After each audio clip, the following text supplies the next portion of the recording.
Alright, so today we're starting part 3 of the Jeep rear end build.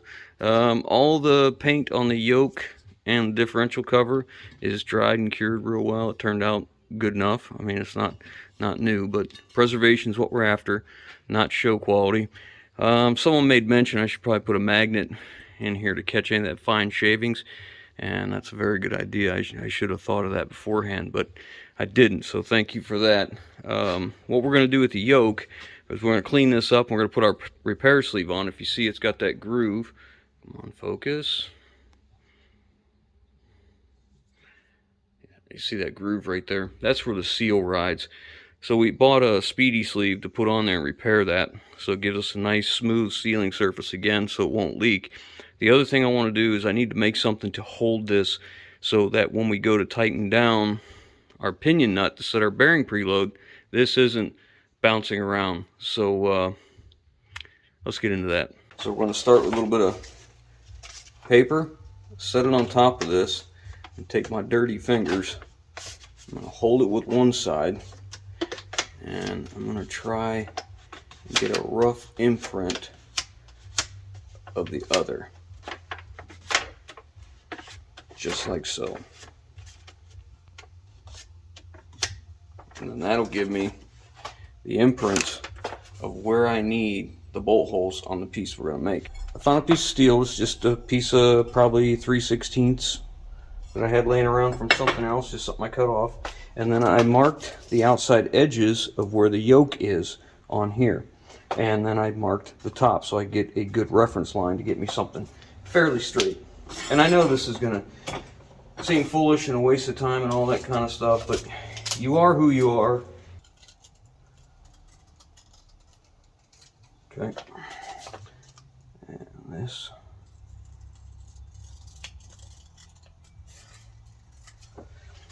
Okay. And then I have to decide what's going to be my 90 degrees. Is this going to be my 90?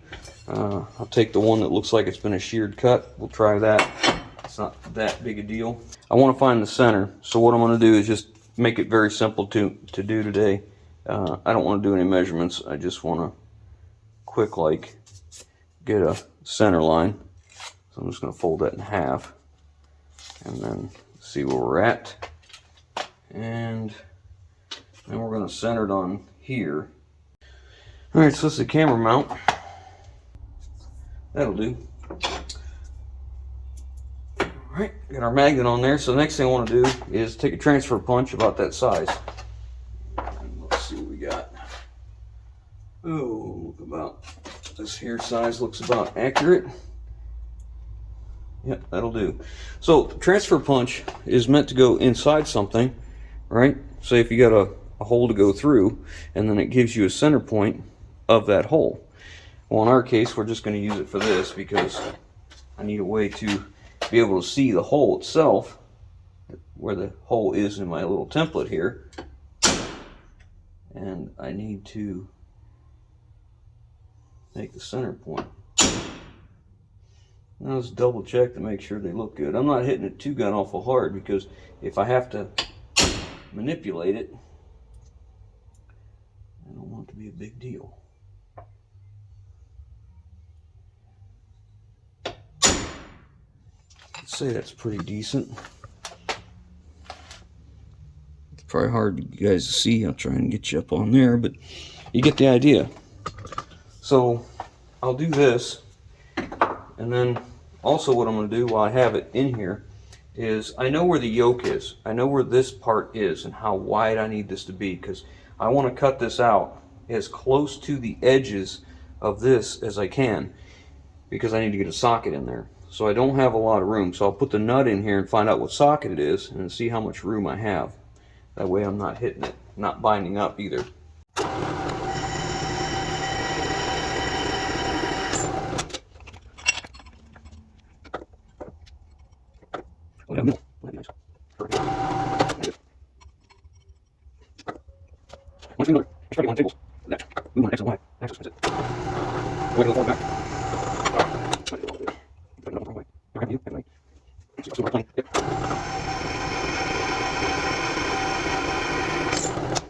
Alright, I'm drilling these holes small because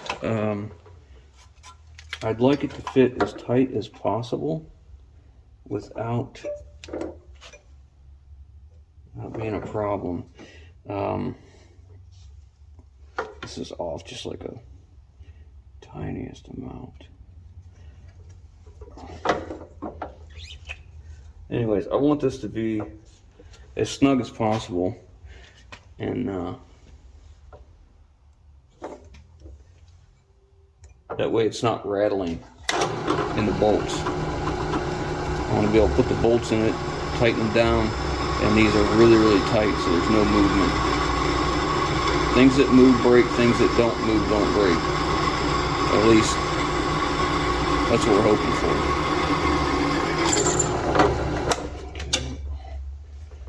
Get the next one in here.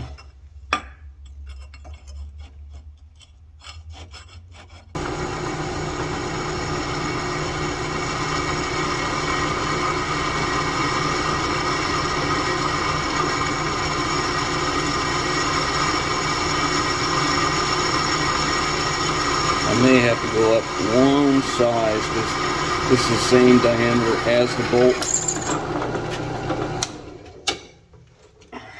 But we'll see how it works. So I've tried it, and I can get them to start, but I'm just a little apprehensive because I feel like one or two are just so tight that I really don't want to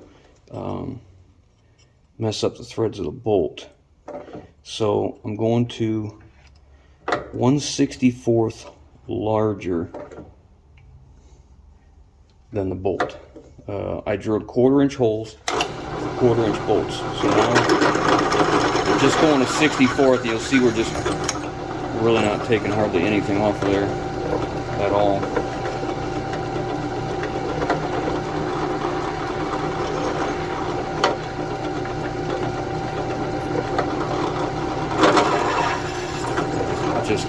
Just barely skinning it.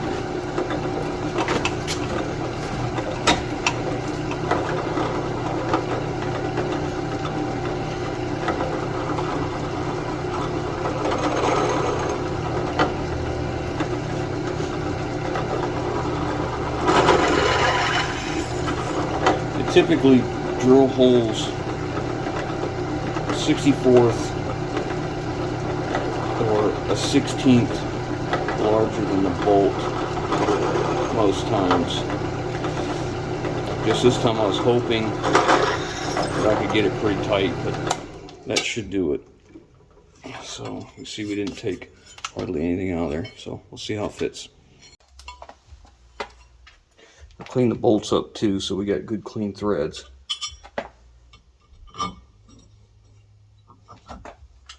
I need to tap the yoke as well. Yeah, see that one went right in too, so that's good.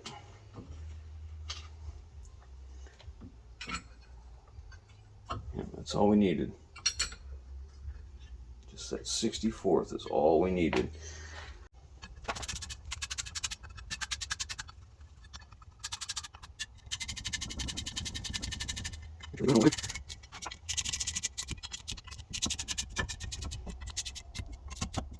Okay, I'm happy with that. They're all in there, nice and snug. Next thing I need to do is find my center here.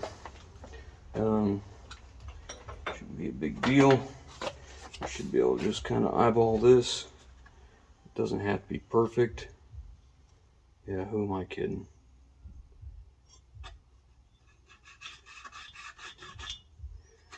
There.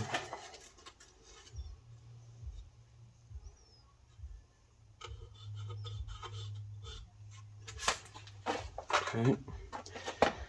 Now I need to create a hole here. I really don't want to U this out. I want to just make a hole because if I make it a U, I lose this strength. So I want to find the biggest hole I can cut in here and get it set up in the, but I want to try and retain as much meat as I can. So let's see what we can find.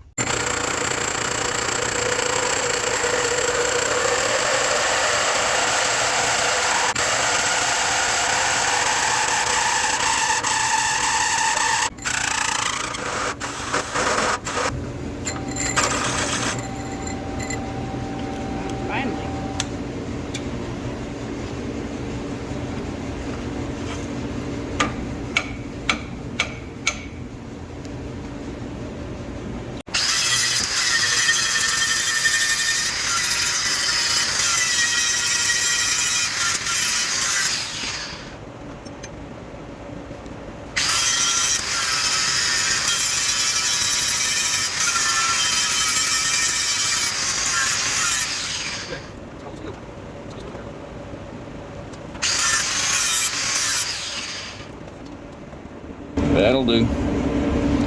Okay, now I need to make a handle on this so it can hit the ground. And I think we're going to use a piece of pipe. We're going to slit the pipe up the center and weld it back down both sides. We got to cut this off first. Get this a little neater.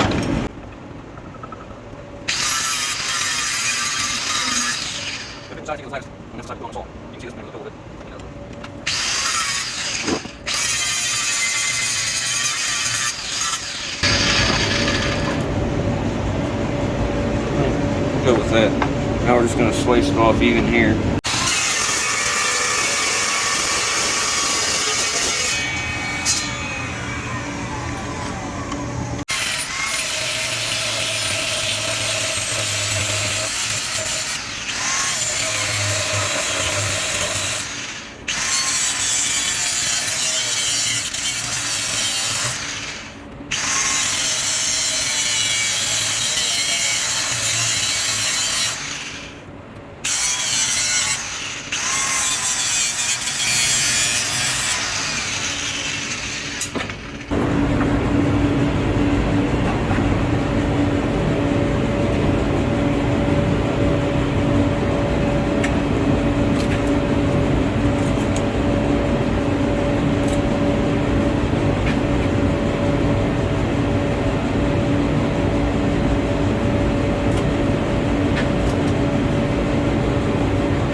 Smoking because I had this in my mouth. Oh, yeah.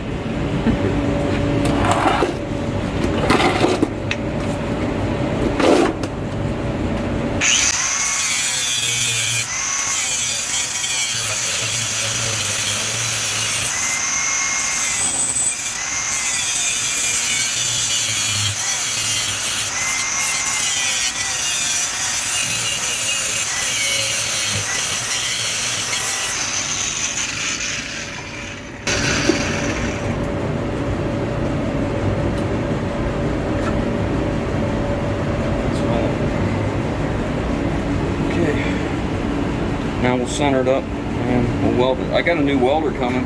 I was hoping to use it, but it ain't gonna be here for a couple days, and I don't want to wait. So we'll get this welded up.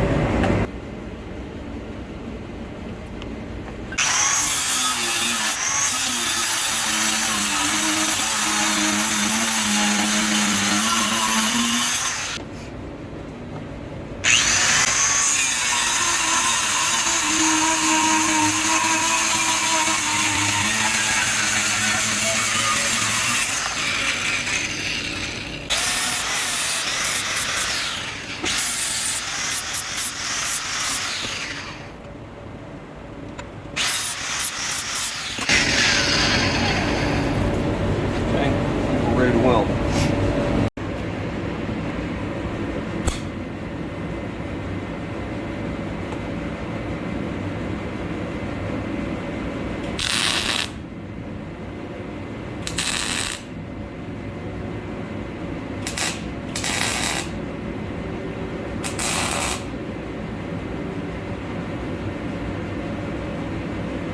Gas is on.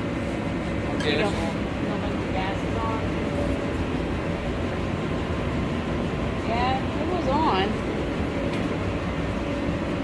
It's on, it was on.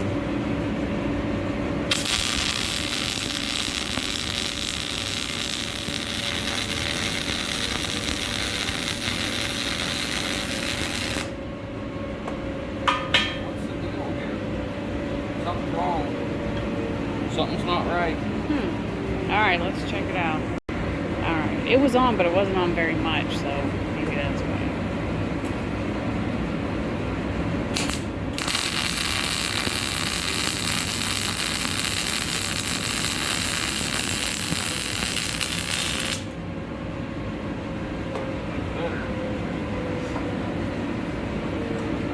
You need me to hold that up?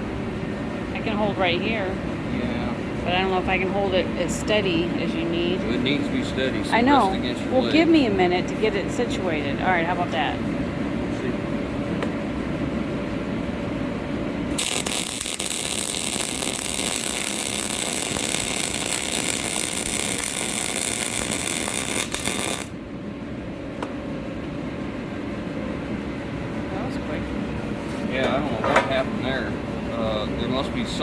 some metal that we didn't get clean. I'll have to grind that back out.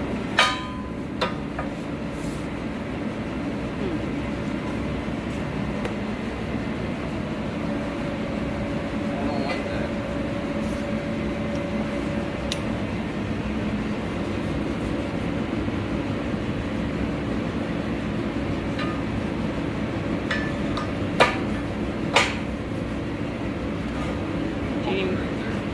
Okay. Got it.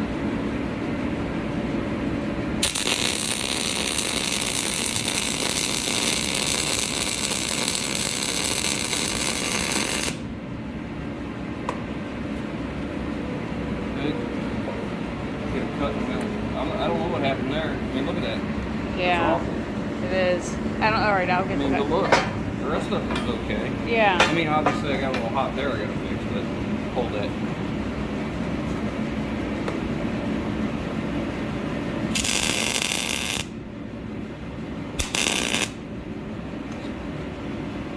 Okay. Alright, I'll take it over there and check that out.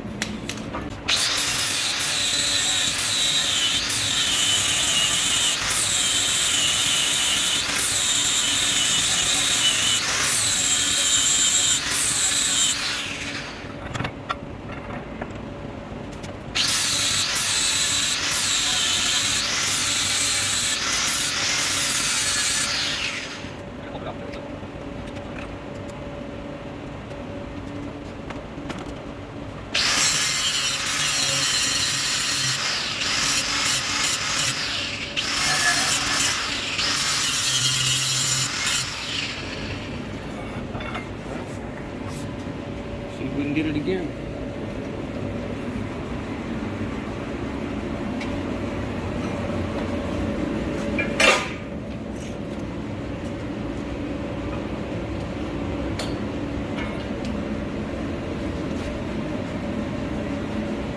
Hold it like that.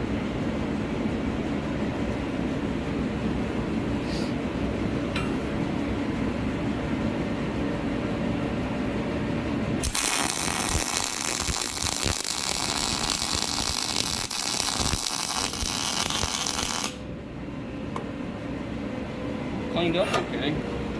Still a little hot. Right there.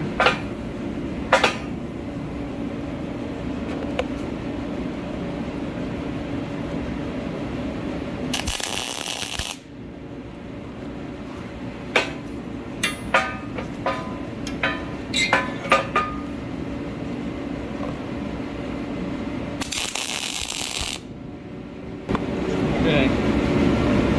Go with that. That's it. I think I'm gonna hit it on the wire wheel real quick and let it cool.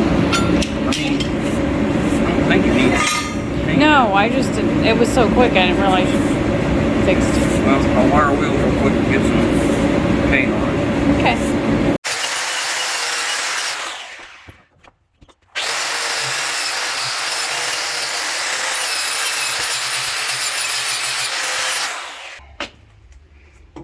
Oh yeah, we're fine. Okay, I'm gonna hang it up, prime it, and paint it. Since that's what you want me to do. Whatever. Huh? Whatever. I didn't say that.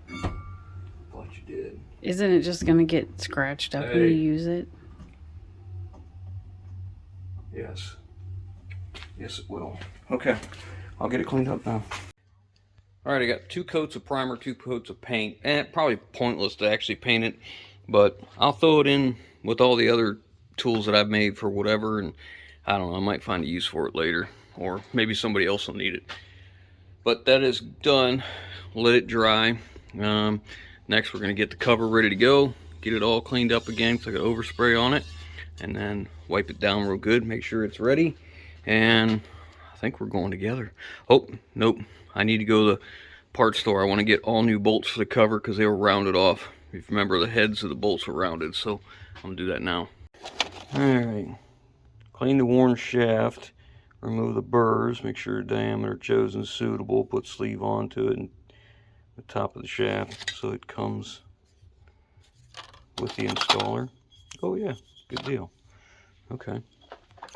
So we've already checked it when it first came in, so it's just important that when you go to drive it on, you have it straight, because, you know, driving on crooked will distort it. What I like to do is just put it in the vise, so I'm pushing even all the way across. So that's what I'll do. Actually, this is going on. I'm just barely tapping it with this chisel all the way around. It's going on real nice. I'll just continue with that. Just careful going on the edge, because that's where the strength is. There's no strength in the middle of that thing. Alright, so I have looked at it very closely all the way around. From that little flange that's on there to this slinger, this seal protector here, and from here up to here where it machines, and it looks like it's seated very well. So we'll clean that up real good, and then that is ready to go. So the yoke's ready to go. All our parts are here. So this is an idea of how it's going to work. When we go to set the pinion in the differential, we have an inner bearing, a crush sleeve, and an outer bearing, and then we have the pinion yoke here, a washer, and a nut. So when we try to set that load, being how much resistance or how close those bearings are touching the outer bearing race, we have to do it by measuring, but it takes a large amount of force to crush that sleeve to get it close to what we're looking for. So in order to hold that yoke, some guys will use a pipe wrench on here and try and hold it. There's a lot of different ways. I thought this would be good because I'm on the ground in my driveway, so this will hit the concrete. We'll slide this up in place, and I'll use the larger torque to get the nut close to where I'm crushing that sleeve, and then we'll take this back off, and then we'll measure it with a beam style and see exactly what the bearing preload is. If it's not right, we'll reinstall this, we'll tighten it up and check it again. But that's basically how it works. So this will hit the ground, and as I'm torquing, the only way this can go anywhere is if, you know, we lift the Jeep, which I'm obviously not going to be able to do that. So this should work just fine. I hope that's it. I shouldn't have said that the next video would be assembly, because I really didn't consider the fact that I probably should make this, but I think it was worth the effort. I think I got about an hour and a half in it, but we're ready to go. The yoke's all finished up now, the pinion yoke. The differential's all cleaned up. All the parts are here, so we're ready to go together. So I hope you enjoyed that, and I know it's not our regular thing, but we video what we do. We don't come up with videos because they're going to get good views. It is life. It's reality. It's what we're actually doing. So next video should be assembly. Thanks for watching.